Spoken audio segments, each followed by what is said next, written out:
Eh, Vamos a presentar a nuestro... Bueno, todos lo conocéis, pero por si alguien no le conoce, como yo le decía el otro día, digo, Antonio, yo te conozco, pero no sé nada de ti. Eso podría decir yo, lo mismo, lo mismo. Así que dime algo. Y bueno, pues me contó algunas cosas. Yo sabía que yo le conocía pues de que estuvo en Azubeba durante mucho tiempo, también de que ha sido compañero y es, yo ya no, por los foros locales, y está en la interdistrital de cultura de los foros. Y por otro lado, bueno, pues es una persona muy competente en los temas que vamos a tratar, porque como licenciado en historia y con 25 años dedicado a la formación del profesorado en medios audiovisuales y de comunicación, pues ha trabajado precisamente en esto de lo que estamos hablando, que es un especialista en medios de comunicación, ha trabajado formando en centros de profesores y en la universidad, y tiene publicaciones y ponencias en distintos congresos sobre estas cuestiones, sobre la enseñanza de los medios.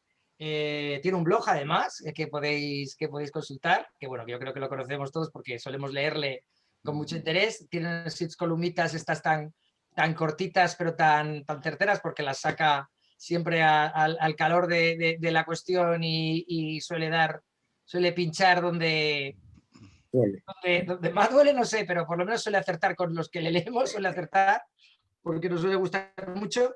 Y bueno, podéis entrar, además veréis un montón de vídeos que tiene, los vídeos de influencia checa hasta que ¿Y cómo se llama hemos el blog? visto algunos ahí.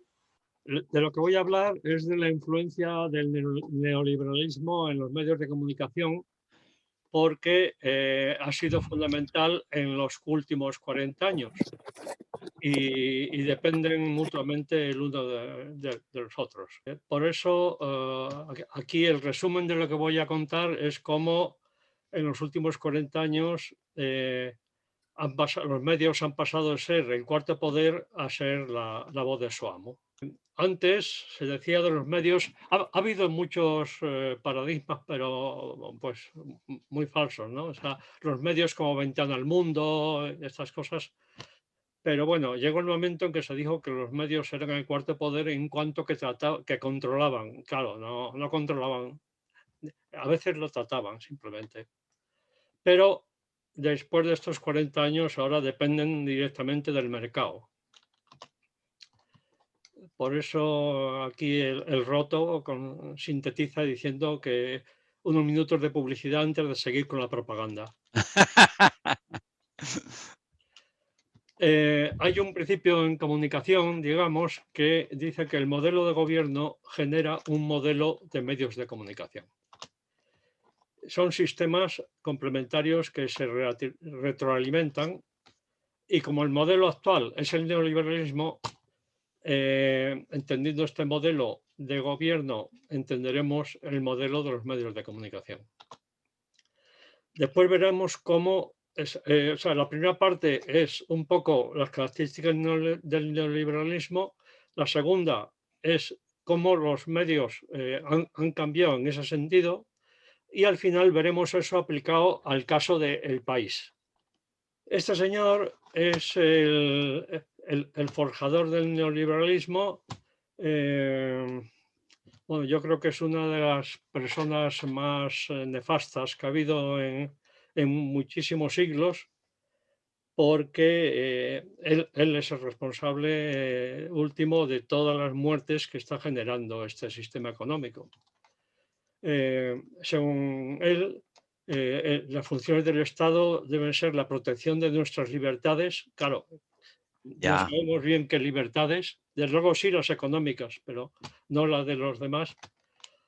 Ahora, sí que es claro cuando dice que contra los enemigos del exterior y del interior. Claro. Y luego, defender la ley y el orden, garantizar los contratos privados y crear el marco para generar mercados competitivos. Todas estas cosas ya se han demostrado que es falsas, pero bueno, llevamos 40 años y ahí siguen. ¿Cómo ha sido la implantación del neoliberalismo? Pues en los años 50-70 se desarrolla la teoría en la Universidad de Chicago, hay un antecedente que es Hayek, que es el profesor de Friedman. Luego Hayek viene a trabajar a Chicago. Estos chicos de Chicago pueden ser sucesores de los Gasten de los años 20, pero no está demostrado. En 1973 hay unos golpes militares en Chile y Uruguay y se ensayan estas teorías. Y en el 76 en Argentina y seguimos ensayando. Y luego ya en el 79 Margaret Thatcher lo empieza a implantar, Ronald Reagan en el 81, aunque ya en Estados Unidos la cosa iba bastante avanzada. Y entonces se forma la trilateral en los años 70 para que lo que Chomsky ha llamado el Senado virtual, para explicarle a los políticos qué medidas tenían que tomar. Es la trilateral, luego se transforma en la conferencia de Davos. Y luego todos los organismos internacionales, el Fondo Monetario, el Banco Mundial, la OCDE, la OTAN, fundamental, esos han sido los que han impuesto este sistema de gobierno económico. Prueba de que en Estados Unidos en los 70 ya esto funcionó. Marvin Harris, que es un antropólogo muy importante americano, en los años 70, al principio del 81, publica este libro, La cultura norteamericana contemporánea. Es un antropólogo, y ahí pone en evidencia el desastre que está causando este movimiento allí, porque es el comienzo de la desindustrialización. Ujú.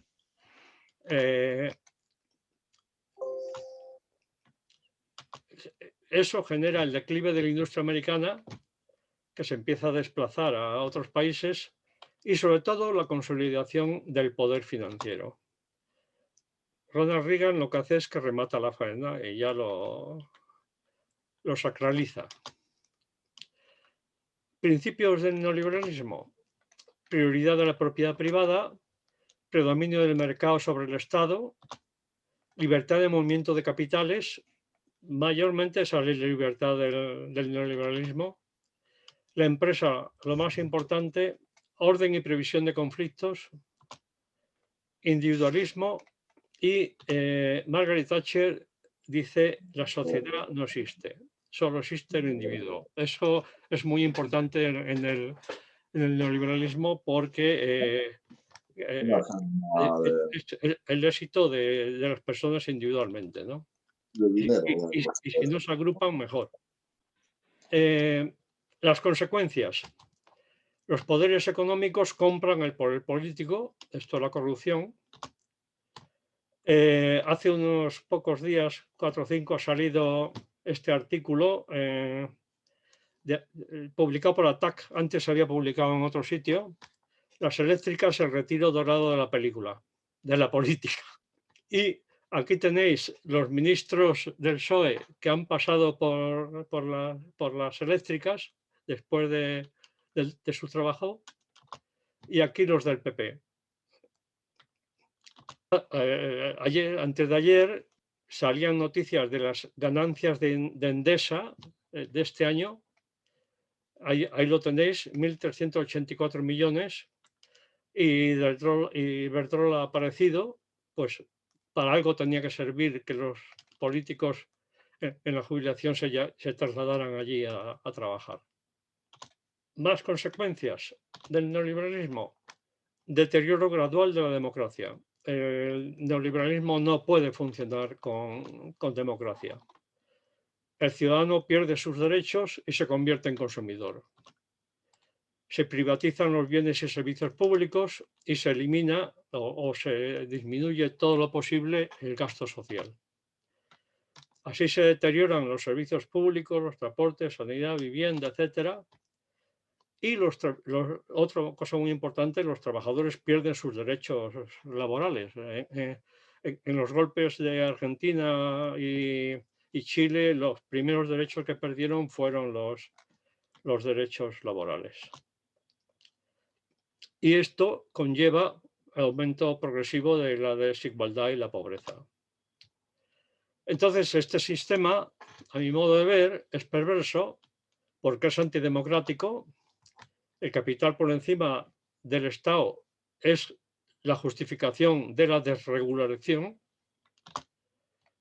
El mundo empresarial toma las decisiones y los gobiernos las aplican. No respeta los derechos humanos, elimina la igualdad de oportunidades, recortes en educación, en sanidad, en todo, destruye derechos, convierte lo público en un negocio privado, crea desigualdad económica, social, cultural, política, todo, y produce inseguridad. Eso es una herramienta que usa el sistema porque funciona mejor en pandemias que en situaciones normales. Esto a la larga pues, es fascismo.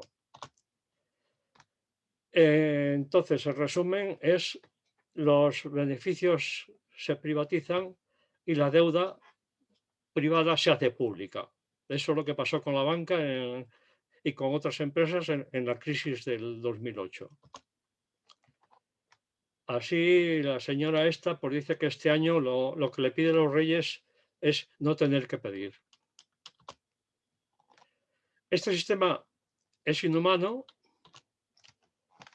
porque pone el negocio por encima de las necesidades humanas, genera pobreza, vivienda, desahucios, gente sin casa y casa sin gente, las colas del hambre en países desarrollados, aquí en Madrid hay bastante, y va contra la vida porque la salud se convierte en negocio y por entonces la salud no es el negocio es la enfermedad. Entonces, cuanto más dura la enfermedad, más negocio. Y otras cosas como la guerra de las vacunas. El Roto dice que lo que se ahorraron en sanidad se lo gastan ahora en las vacunas, pero esto va a las multinacionales, claro. También es contra la vida porque acorta la esperanza de vida de la gente por los fallos de la sanidad y por muchas otras cosas. E incluso ha habido políticos, ministros de algunos países que han llegado a decir que los ancianos duran demasiado. ¿Cómo ha sido posible que se implante esta cosa tan asombrosa? Naomi Klein escribe este libro, La doctrina del shock, estudiando los casos sobre todo del Cono Sur, porque ella, aunque es canadiense o norteamericana viviendo en Canadá o algo así, ella ha vivido mucho tiempo en Argentina. El libro es muy interesante, pero en todo caso, el que no lo quiera leer, si está interesado, hay un documental hecho por el marido de ella y ella que está en YouTube. O sea que, claro, no es lo mismo que el libro. Hay otra cosa, el año pasado en el Teatro Valle Inclán se estrenó una obra que no se llamaba exactamente La doctrina del shock, se llamaba el Puma y el Cóndor o algo así, en relación con el movimiento este que hubo en esos tres países de Chile, las dictaduras de Chile, Argentina y Uruguay, asociadas para eliminar izquierdistas, ¿no? Pero bueno, trata de este tema. El director es Andrés Lima, lo van a poner otra vez. A mí no me gustó mucho, pero bueno, si no tenéis otra cosa, a lo mejor. Entonces, lo que dice el libro es que para implantar este sistema, lo primero, hay que crear o aprovechar un shock. Puede ser un golpe militar, puede ser una crisis económica, una catástrofe natural o una pandemia.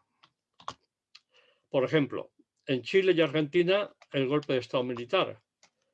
En el 82, la guerra de las Malvinas, que creó la Thatcher porque eso iba a ser rentable. En China, la masacre de Tiananmen. En Rusia, Boris Yeltsin llevando los tanques al Parlamento para comenzar las privatizaciones. En Yugoslavia, el ataque de la OTAN a Belgrado. En Estados Unidos, los ataques en las torres de Nueva York justifican la invasión de Irak y Afganistán. En Sri Lanka, el tsunami pues aprovecha para vender la parte costera a la industria turística y los pescadores ya no tienen acceso a la pesca, al mar. En Estados Unidos, además de experiencias anteriores, con el huracán Katrina que inundó Nueva Orleans, se privatizaron todas las escuelas públicas. Así. El tema es que en esa situación de shock, las masas aterrorizadas permiten aplicar medidas que de otra manera no serían aceptables. Esta es la tesis del libro. Y la experiencia que cuenta el libro es que el neoliberalismo mata más que el terrorismo, ¿no? Todos los muertos que ha habido en Chile, en Argentina, en Uruguay, y esos muertos por las dictaduras, pero claro, los muertos del hambre o los muertos de las enfermedades por falta de sanidad, pues no se contabilizan. Esto genera unas consecuencias en los medios de comunicación que son lo que vamos a ver ahora. En los años 80 se globaliza la economía. Eso es una de las imágenes fundamentales en el neoliberalismo. Se aprovecha la financiarización y se globaliza la economía. Los medios de comunicación en España tardan un poco en hacer esto, pero entre los 80 y los 90 se tratan de adaptar a la globalización. Y eso tiene unas consecuencias que son, primero, hay que universalizar el producto, con lo cual tienen que cambiar su infraestructura y eso tiene un alto coste económico. Para tratar de sufragar eso, se produce oligopolización, hay concentración de empresas. Y claro, esa concentración de empresas tiene como consecuencia un control de la información. A menos emisores, pues lógicamente menos versiones de esto. Esto es lo que pasa en España. En el 92, Atresmedia se fusiona con Z. También en el 92, Recoletos, que es la del Mundo y Marca y Expansión y tal, se fusiona con Unidad Editorial. En el 2001, el grupo Vocentro se forma fusionando el grupo Correo, que era mayormente el BBVA, con el ABC, con Prensa Española. Y como veis, el grupo Recoletos en el 2013 ya tiene una deuda de 600 millones. Y el grupo Vocentro en el 2010, 122 millones. En el 2010, Telecinco compra la 4 y la 7. En tiempos de Aznar, había una ley anterior que prohibía a compañías extranjeras asumir más acciones de las mayoritarias para que no controlaran grupos extranjeros. Esa ley la quitó Aznar para permitir a Berlusconi entrar en la quinta, en la 5. Y luego en la 5 pues, se comió la 4, que era de Prisa, de Canal Plus, y la 7, que era más pequeña. Bueno, pues eso es lo que pasa aquí con la oligopolización. Claro, hay que vender. Y entonces eso hace que los intereses de la empresa se pongan por encima de los intereses de la audiencia y tratan de obtener el mayor beneficio con el menor gasto, porque las cosas van muy, muy ajustadas. ¿Cómo hacen eso? Pues en vez de de mejorar la organización y la tecnología, que sería una cosa lógica, lo que hacen es precarización laboral. Eliminan muchísimos periodistas, trabajadores en general de las empresas. Hay un deterioro, por lo tanto, de la calidad de trabajo. Si entre menos trabajadores tienen que hacer el mismo trabajo, pues lógicamente el deterioro. Ahora ya no se pueden comprobar fuentes ni contrastar información. Eso hace que la información y en general los productos de los medios se precaricen, claro.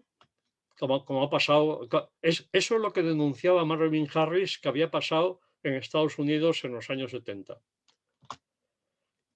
Entonces, los medios lo que hacen es menos informativos, y la televisión, por ejemplo, y más tertulias, que los medios informativos pueden ser caros, pero las tertulias no. Los que van a las tertulias van con muy poco dinero.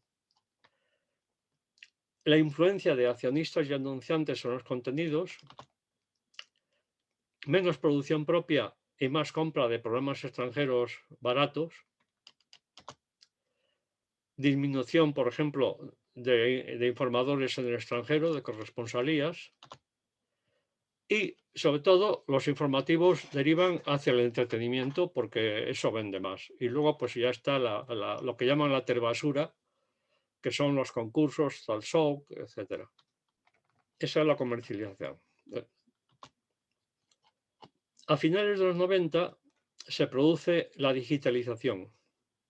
Internet aparece a mediados de los 90 y entonces, claro, los medios de comunicación tienen que digitalizarse y eso produce un gran endeudamiento, porque además os acordaréis que hubo una burbuja, la burbuja de los .com, que era en torno al año 2000 y eso, pues claro, subió los precios y todas estas cosas. En el 2008, con la crisis financiera de Estados Unidos, aquí se produce una crisis relacionada con aquella y aquí hace que se desplome la publicidad, con lo cual los medios siguen endeudándose, no se habían recuperado todavía del asunto. Y la conclusión es que esa deuda no se puede pagar. Y entonces los tenedores de la deuda la canjean por acciones. De esta manera, los medios de comunicación pasan a ser propiedad de los bancos, de fondos de inversión, de grandes corporaciones, etc. Y por lo tanto, controlan lo que está pasando ahí. Por ejemplo, esto es a nivel mundial, aquí por supuesto, pero por ejemplo, The Washington Post y The New York Times son los dos medios de referencia mundiales. Pues en este momento el mayor accionista del Washington Post es Bezos, que es el presidente de Amazon. Y del New York Times el mayor accionista es Carlos Slim, que le vamos a ver ahora un poco más tarde, porque es también uno de los accionistas del país.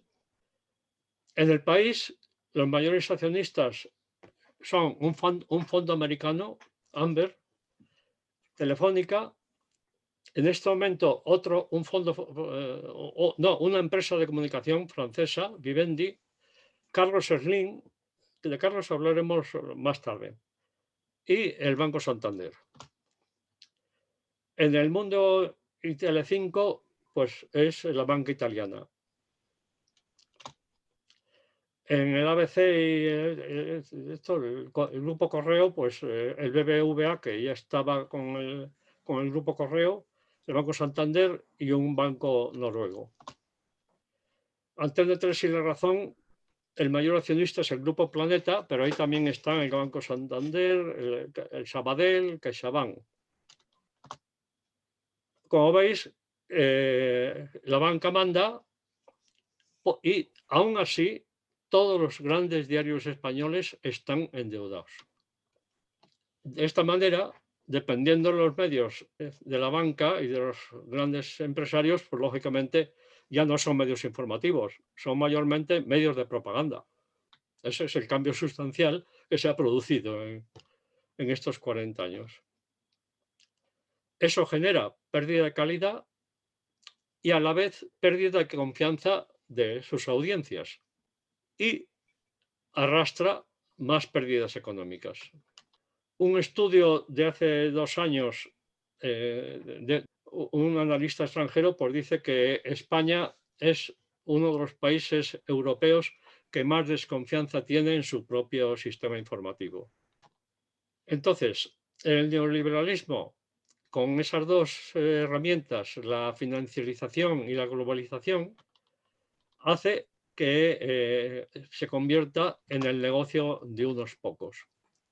Entonces, el objetivo de los medios ya deja de ser la información como servicio público y ahora el negocio, uno de los negocios, es acumular audiencia para vendérselos a los anunciantes. Y el otro más importante es la propaganda, que ahora veremos. Esto consiste en convencernos de que este sistema es el único posible y además que funciona bien.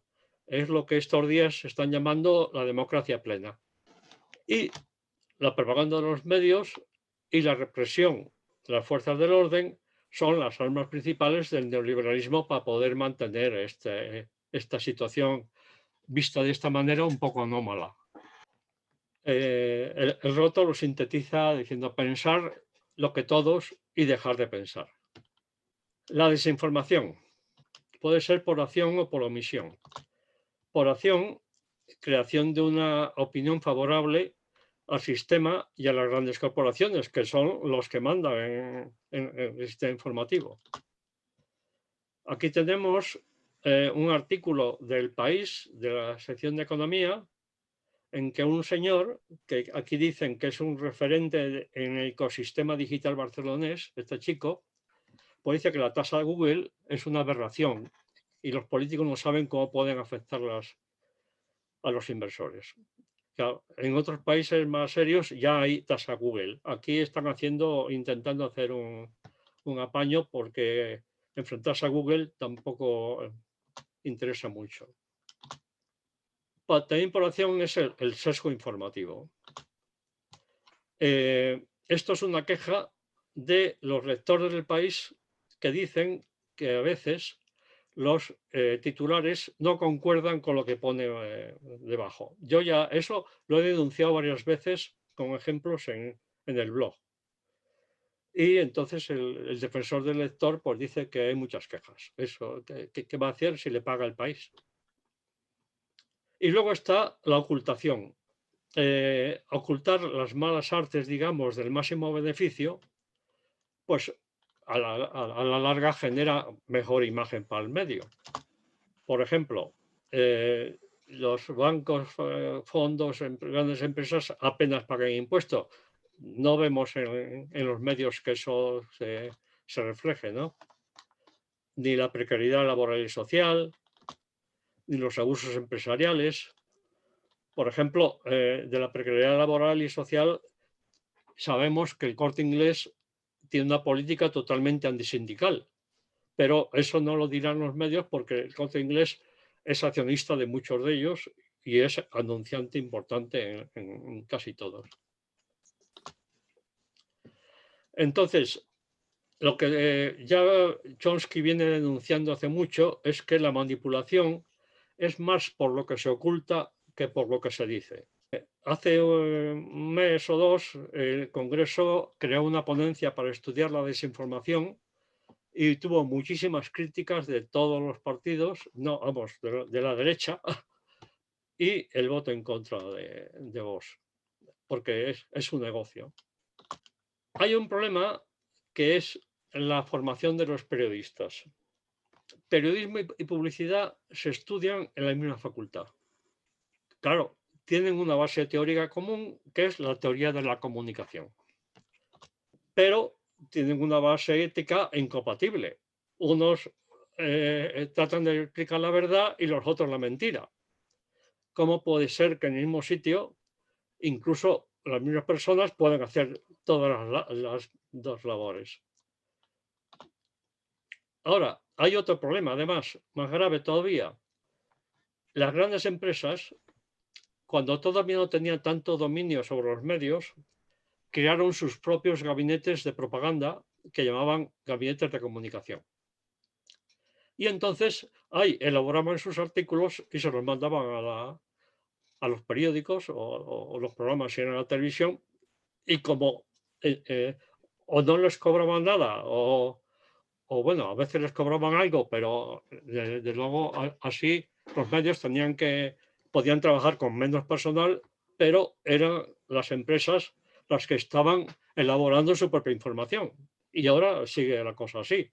Si veis El País, por ejemplo, en las páginas de economía, después de unas cuantas noticias vienen una serie de espacios patrocinados, pero con formato de artículo, que son esos artículos. Pero además, como esos gabinetes de comunicación pagan mejor que los medios, pues muchos periodistas prefieren trabajar en los medios. Os acordaréis de Eduardo Sotillo, los que ya tenéis una edad. Pues claro, se acabó creando su propio gabinete de comunicación. Porque el mercado, este sistema económico, no necesita periodistas, lo que necesita es vendedores. Y eso es la función que están haciendo los medios. A finales del 90, Kapuscinski escribió un libro titulado Los cínicos no sirven para este oficio. Pero ya a esa edad, Kapuscinski era bastante mayor. Ya había pasado su tiempo, y el de Manu Leguineche, por ejemplo, han sido dos periodistas de referencia en el mundo, pero eso era de otros tiempos. Ahora los que tenemos son Pedro J., Jiménez Los Santos, Eduardo Inda, Alfonso Rojo, Maruenda, ya los conocéis. O los que mandan en el país, eso lo vamos a ver después, más en la tercera parte. Aquí empezamos con ello. Ya estoy terminando. Desde hace unos pocos años, 3 más o menos, hay guerra interna en Prisa. En 2015, Amber, o sea, la deuda de Prisa se arrastra desde antes de la crisis del 2008, pero ha ido aumentando. Y en 2015 tenía 3.000 millones de pérdidas. En este momento, Prisa puede valer unos 300 millones y su deuda se estima en 1.000. O sea, que para que os hagáis una idea de cuánto tienen y cuánto valen. En el 2017 hay pérdidas de 1.000 millones. Y entonces Amber cambia a Juan Luis Cebrián, que era el presidente de Prisa, por Manuel Polanco, que es un descendiente de Jesús Polanco, un sobrino de Jesús Polanco, el creador de Prisa. Pero el que lo estaba manejando todo era Juan Luis Cebrián, y realmente él era el culpable de la enorme deuda que se estaba generando. Así que Amber, el mayor accionista, se deshace de él. En junio de 2018, Pedro Sánchez llega a presidencia de gobierno y ese accionista, que es ese fondo que es americano, y algunos otros accionistas entienden que les interesa más estar con el gobierno que estar en contra, porque Felipe González, por ejemplo, socio de negocios con Juan Luis Cebrián y con Carlos Slim. Bueno, con Carlos Slim quizá no sea socio, quizá sea simplemente intermediario, porque claro, Carlos Slim es una de las fortunas mayores del mundo. Pero el asunto entonces es que el fondo americano impone a Soledad Gallego Díaz porque veía que así podía ser el periódico más afín con el gobierno nuevo que entraba, ¿no? Pero hay una batalla del grupo contrario, que ahora os explicaré quién son los grupos, que ponen a Javier Monzón destituyendo a Manuel Polanco como director de Prisa.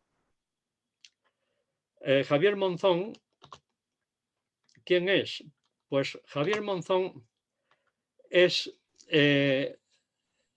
en tiempos de Felipe González, era el presidente de Indra, cuando Indra era una empresa tecnológica española muy importante. Pero Felipe González la empezó a privatizar. Pero como mantenía mayoría de acciones nacionales, el presidente Javier Monzón siguió en la presidencia. Y en ese trance, Indra compró una pequeña empresa de informática del hijo de Felipe González. Igual era muy interesante. Eso no lo sabemos por qué lo hizo. En este momento, los mayores accionistas son estos. Amber tiene casi el 30%, pero no quiere tener el 30% porque llegar al 30% supone que tiene que hacer una OPA. Y entonces eso no le interesa. Además, tal como está la cosa, no está la cosa para OPAs. El segundo accionista es Telefónica, con 9,44%. Y en el 2019, el tercer accionista era el HSBC, Hong Kong Shanghai Bank Corporation, que es un banco británico del siglo XIX, que es el banco que crearon los británicos para negociar los fondos de la droga que traían de la India. Eso. Y este banco, bueno, es el más multado del mundo por sus malas artes. El cuarto es Rucandio, que Rucandio es lo que le queda a la familia Polanco. Ha ido bajando su porcentaje de acciones porque ha habido que hacer incremento de capital y entonces ellos no podían hacer mucho. El quinto es un fondo catarí y el sexto es Carlos Slim, el que era accionista del New York Times. Es un empresario mexicano muy fuerte, pero también tiene negocios en España porque empresas suyas están aquí. Y para hacerse posiblemente trabaja de vez en cuando Felipe González. Luego, el 7 es el Banco Santander y el octavo otro mexicano. Esto es así tal como viene en la página web del Ministerio de Hacienda. Pero la cosa no está tan clara porque Rucandio está trabajando con préstamos del Banco Santander. Y es posible que Carlos Slim haya entrado en esto por influencias de Felipe González y con dinero también del Banco Santander. Y también es posible que parte del dinero de Carlos Fernández también sea del Banco Santander. Con lo cual, bueno, vamos a dejar eso y vamos a ver ahora cómo va la guerra de Prisa. Habíamos visto cómo en el 18 Javier Monzón había sustituido a Polanco y en el 19 sigue perdiendo 182 millones.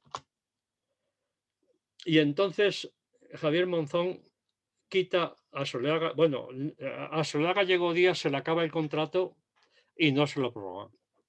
Entra Javier Moreno, que era uno que había estado en tiempos de Juan Luis Cebrián, y que lógicamente iba a tener otra línea que la de Soledad Gallego Díaz. Entonces, tenemos que este es el accionariado de 2019, pero este año, a principio de año, el HSBC ha vendido lo suyo a Vivendi, que es una empresa francesa asociada con Amber Capital, con lo cual en este momento este grupo, Telefónica no tiene relación, pero en los últimos movimientos de lucha interna, Telefónica se ha sumado a estos porque el Banco Santander estaba pues haciéndose con todo. Entonces, solo los 3 mayores accionistas tienen el 48% y todos los demás no llegan al 20%, porque luego están los pequeños accionistas, ¿no? Que, como resultado de todo esto,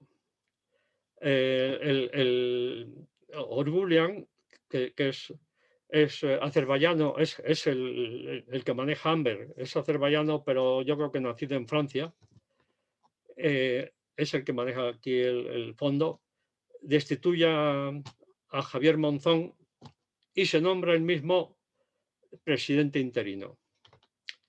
Ahora, después de que ya ha habido junta de accionistas, la propia junta de accionistas le ha confirmado como presidente, porque confían más en él que en el Banco Santander. De todas maneras, que esta lucha, ¿en qué consiste? Aquí tenemos una pista. Esto es de hoy. El País, política exterior. El Instituto Elcano advierte de que las diferencias en el gobierno dañan la imagen exterior de España. El centro critica que Podemos se alineara con la autoritaria Rusia para cuestionar la calidad de la democracia informativa. El Instituto Elcano dice, el País dice que el Instituto Elcano es el mayor centro de estudios español. Está presidido por el rey, es el presidente de honor. Hasta hace muy poco estaba presidido por Lamo de Espinosa, un hermano del que fue ministro de UCD, y en este momento la vicepresidenta es María Dolores de Cospedal. Los que financian este instituto son mayormente el IBEX, el Banco de España, pues los de siempre.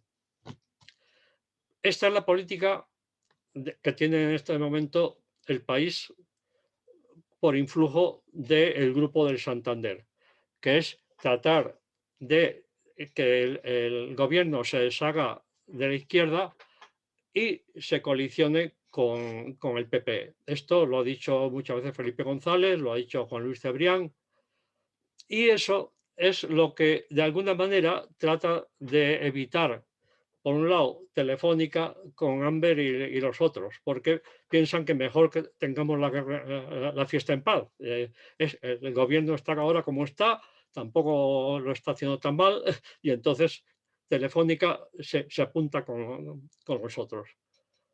Claro, aquí se puede ver que el País, que es el diario de referencia de este país, ver cómo funciona, qué intereses tiene.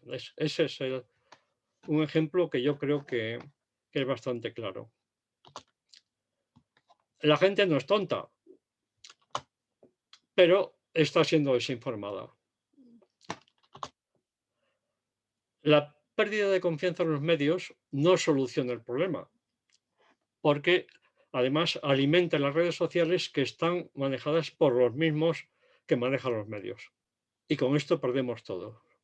Pero ganan unos pocos, los de siempre, los que han implantado el neoliberalismo.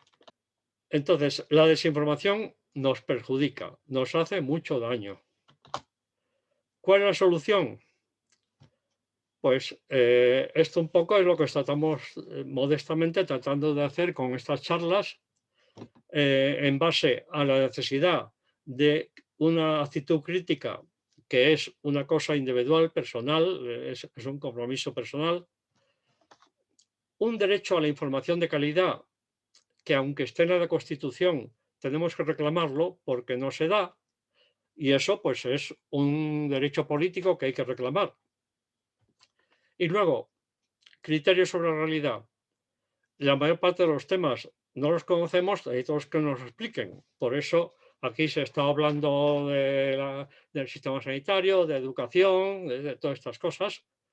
Y el funcionamiento de los medios para saber cómo funcionan, quiénes son sus promotores y tal.